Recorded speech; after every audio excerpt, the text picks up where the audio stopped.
Hello, নমস্কার। কি অবস্থা সবার?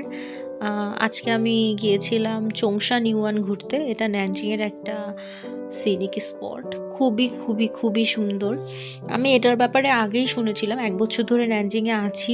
অনেক ফ্রেন্ডরাই বলেছিল এটার ব্যাপারে, কিন্তু আমার হচ্ছে যাওয়া হয়নি। এই জায়গাটায় স্পেশালি সবথেকে বেশি ভালো নাকি ঘুরতে গেলে স্প্রিং টাইমে। মানে ন্যানজিং এর স্প্রিং হচ্ছে এপ্রিল মে এর টাইমটাতে, ওই সময়ে গেলে।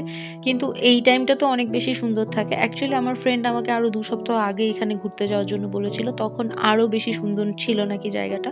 কিন্তু আমি আজকে গিয়ে আমার পুরো চোখে ধাঁধা লেগে গেছে। এত রং। এখন যদিও মানে চারদিকে যেখানেই তাকাচ্ছি হলুদ, লাল রঙেরই বেশি প্রাধান্য গাছগুলোতে। সব জায়গা ভীষণ সুন্দর হয়ে আছে। এটা আমার বন্ধু কাংলং। ওই আমাকে ইনভাইট করেছিল এই জায়গাটাতে, ওর ইউনিভার্সিটি এর পাশেই। তো অনেকক্ষণ হাঁটাহাঁটি করে আমরা বাইরের অংশটা দেখে কিছু ফটো-টটো তুলে তারপর গিয়েছিলাম ভেতরের অংশে। আজকে যেহেতু রোববার, চীনে হচ্ছে সাপ্তাহিক ছুটির দিন শনি রবিবারে। তো প্রচণ্ড পরিমাণে ভিড় থাকে যেকোনো জায়গায় গেলেই। তো আজকেও প্রচণ্ড ভিড় ছিল। এর মধ্যেই আমরা দাঁড়িয়ে একটু ফটো-টটোও তুলে নিচ্ছিলাম। আম আমি একটা জিনিস লক্ষ্য করেছি, আমরা বাঙালিরা আমার মনে হয় ছুটির দিনগুলোতে সবসময় খুব বেশি বাইরে ঘুরতে যেতে পছন্দ করি না।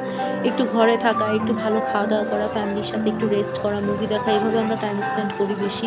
কিন্তু এইখানে পুরোই উল্টো। এখানে মানে ছুটির দিন মানেই হচ্ছে লোকে বাইরে মাস্ট যাবে, এবং মানে সেটা তোমার ঘরের পাশে কোনো একটা বাগান হোক বা অনেক দূরে কোথাও হোক, কিন্তু ছুটি এভাবেই ওরা উপভোগ করে।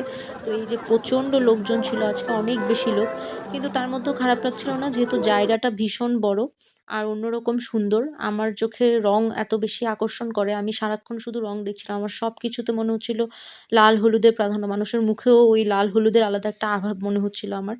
আর এই কবুতরগুলো মানে মনে হচ্ছে এরা সবাইকে চেনে। প্রত্যেকের কাছ থেকে এত কাছ থেকে গিয়ে খাচ্ছিল, এবং সবাই এই জায়গাটায় ঢোকার আগে, এটা একটা মিউজিক সেন্টার ওই আম চংসা নিউয়ানের ভেতরে। একটা মিউজিক স্পট। এখানে প্রচুর পরিমাণে কবুতর রয়েছে। আর এমন সুন্দর ঝর্ণা, বসার জায়গা আছে। লোকজন হচ্ছে ভেতরে যাওয়ার সময় এই জায়গাটায় কবুতরের জন্য খাবার কিনে নিয়ে ঢুকছিল। তো এরাও আবার মানে লোকজন খাবার নিয়ে আসছে, আর এত মানে মনে হচ্ছে প্রত্যেককে চিনে, এরকম করে খাবার-দাবার খাচ্ছিল। আর এই অংশটা হচ্ছে, এর আগে যে অংশটা দেখলা সেটা হচ্ছে এক পাশ, আর এটা হচ্ছে পেছনের অংশটা। তো আর এই যে যত কবুতরগুলো ওইখানে উঠছিল, খাচ্ছিল, এদের আসল ঘরবাড়ি এখানে ঠিক পাশেই। এদের জীবনে আর কোনো কাজ নেই, শুধু খেয়েই বেড়ায় আর লোকজন খাবারই নিয়ে আসে। কবুতর হলেই ভালো হতো বোধহয়। কাজ করতে হতো না, শুধু উঠতাম আর খেতাম। যাই হোক, ফেরার পথে আমরা ছোট বাসগুলো নিয়েছিলাম। ওইখানে অনেক ছোট বাসের সার্ভিস আছে। ওই বাসগুলো হচ্ছে একদম ওইখান থেকে পাশের মেট্রো স্টেশন পর্যন্ত নিয়ে আসবে। তো ভালো ছিল। আমি ১ম বারের মতো এই জায়গাটায় গিয়েছি। আমার কাছে খুবই ভালো লেগেছে। কেউ যদি চীনে ন্যানজিং এ ঘুরতে আসে, তাহলে আমার মনে হয় এটা একটা স্পট হতে পারে তার মাস্ট দেখার মতো। আর আরেকটা জিনিস ইদানিং অনুভব করি, মানে বাইরে আসার পরে, যখন ঢাকায় ছিলাম, ঢাকা ইউনিভার্সিটিতে পড়তাম, যেকোনো ভালো জিনিস দেখলে মনে হতো আম এই জিনিসটা আমি একা দেখছি কেন, মাকে নিয়ে দেখতে পাচ্ছি না, একটু খারাপ লাগা থাকতো। এখন এখানে এসে, অন্য দেশে এসে এত ভালো দেখে সবসময় মনে হয় যে বাড়ির লোকজন পাশে থাকলে ভালো হতো, মা থাকলে ভালো হতো, গৌরব থাকলে ভালো হতো। সারাক্ষণ আরো বেশি বোধহয় এনজয় করতাম। অনেক ফ্রেন্ডদের মধ্যে থেকেও এদেরকে মিস করতে থাকি। তো এটা বোধহয় সবারই অবস্থা বাইরে যারা থাকে।